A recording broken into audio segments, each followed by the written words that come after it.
सबसे पहले इतनी सी खुशी की बात करता हूँ, आपकी ज़िंदगी में कितनी खुशी लेके आई ये सीरियल?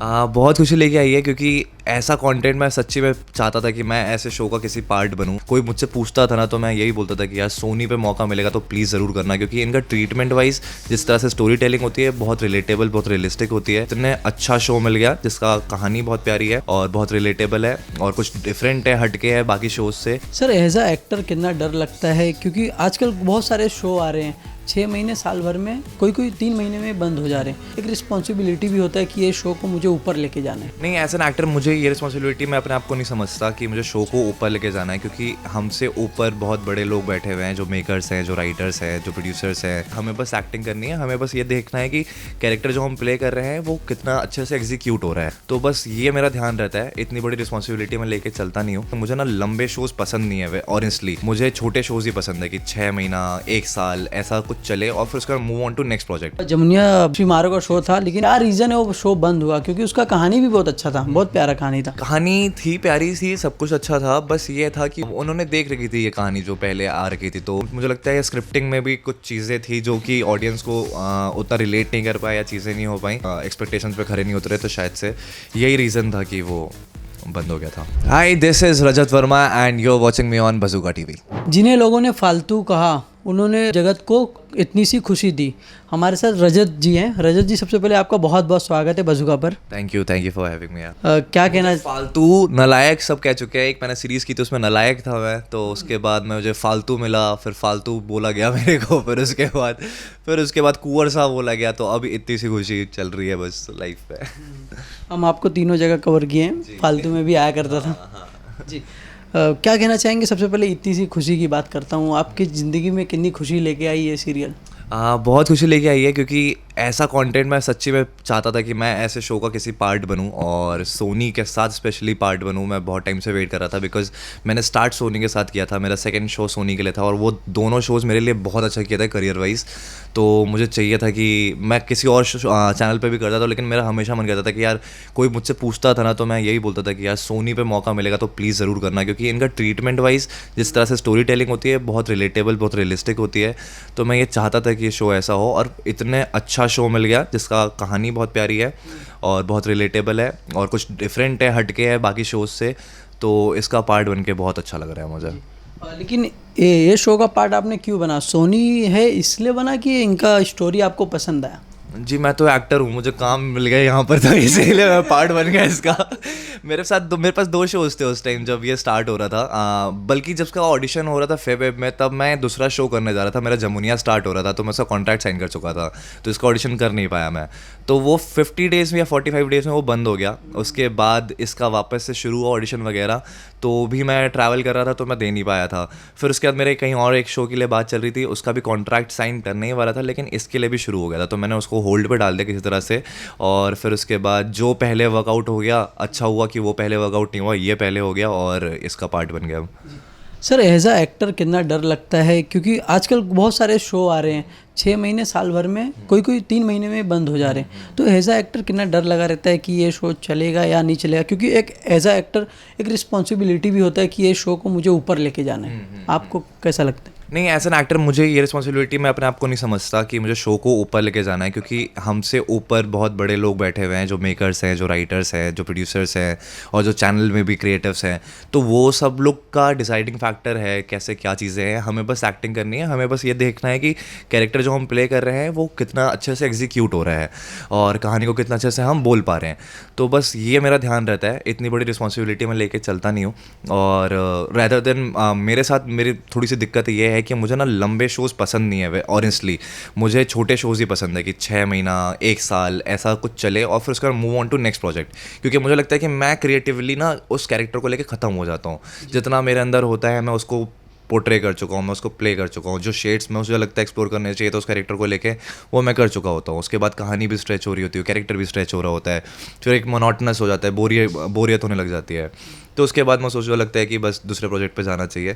और बाकी हाँ ये है, जैसे मेरा जमुनिया जो था वो बहुत जल्दी बंद हुआ था, मैंने उतना एक्सपेक्ट नहीं किया था। कुछ प्लानिंग हम कर लेते हैं एज एन एक्टर कि हमें कोई शो मिलता है तो हमें कुछ प्लानिंग कर लिए कि भाई अब लाइफ में ये करना है, हमें ये करना है, तो वो प्लानिंग फेल हो जाती है, तो वो बस बुरा लगता है। तो वो लाइफ हैपेंस, वो लव वाली चीज़ है, तो उस टाइम बस बुरा लगता है, लेकिन उसके लिए हम कुछ कर नहीं सकते, ये एक्टर्स की लाइफ है। जमुनिया सन नियो का शो था, लेकिन शिमारो का शो था, लेकिन उसमें जो एक्टर थे भोजपुरी की काफ़ी बड़ी सितारा थे उनके आपके साथ, क्या रीज़न है वो शो बंद हुआ? क्योंकि उसका कहानी भी बहुत अच्छा था, बहुत प्यारा कहानी था। कहानी थी प्यारी सी, सब कुछ अच्छा था, बस ये था कि उसका मतलब ऑडियंस को उन्होंने देख रखी थी ये कहानी जो पहले आ रखी थी, तो इसलिए भी थोड़ा सा ऐसा हो गया था कि वही चीज़ चल रही है, वही चीज़ हो रहा है, तो शायद से। और कहीं ना मुझे लगता है स्क्रिप्टिंग में भी कुछ चीज़ें थी जो कि ऑडियंस को उतना रिलेट नहीं कर पाए या चीज़ें नहीं हो पाई, उनके मतलब एक्सपेक्टेशंस पे खरे नहीं उतरे, तो शायद से यही रीज़न था कि वो बंद हो गया था। साथ ही सिंबुल से किस तरह से मुलाकात हुई, थोड़ा बताना चाहोगे आप? सुम्बुल के साथ तो मुलाकात इस शो में तो हम लोग मॉक शूट में मिले ही थे, लेकिन उससे पहले बहुत जब वो इमली कर रही थी और मैं इश पर जोर नहीं करके फ्री हुआ था, तब हम एक बार मूवी थिएटर में मिले थे। स्पाइडरमैन देखने गया था, मैं अकेला देखने गया था रात का शो, और वो अपनी बहन के साथ आई हुई थी शायद से, तो इंटरवल था और वो पॉपकॉर्न वॉपकॉर्न लेके हाथ में ऐसा पूरा खाने पीने की चीज़ें लेके जा रही है। अब वो थिएटर का जो गेट होता है वो बहुत भारी होता है, उसकी इस बहन शायद से वॉशरूम गई थी या माइट भी, अकेले थी वो, तो सामान लेके जा रही है, वो देख रही है गेट कैसे खोलूँ मैं, तो मैं गया कि हे या Spiderman to help you to save your day, तो मैंने वो गेट खोला। अब मैंने ऐसी रैंडम लाइन मार दी, मुझे नहीं पता था कौन है ये कैसे है, बस मैंने ऐसे रैंडम मार दी क्योंकि स्पाइडरमैन देख रहा था, मैं आ गया, वो हे Spiderman to save your day, बस गेट खोला, वो अंदर गई, वो हंसी, फिर अंदर गए हम लोग, फिर साथ में बैठ के, मतलब वो मेरे पीछे ही बैठी हुई थी, फिर वो साथ में आ गया, वो लोग, हम लोग सब लोग साथ में देख रहे थे। फिर थोड़ी बात हुई, उसको मैंने इंट्रोड्यूस किया कि मैं असिस्टेंट डायरेक्टर हूँ, मैंने ये भी नहीं बताया कि मैं एक्टर हूँ, तो उसने बताया कि नहीं मैं तो एक्टर हूँ, मैं तो इमली कर रही हूँ और ये कर रही हूँ वो कर रही हूँ, तो मैंने बोला अच्छा ठीक है।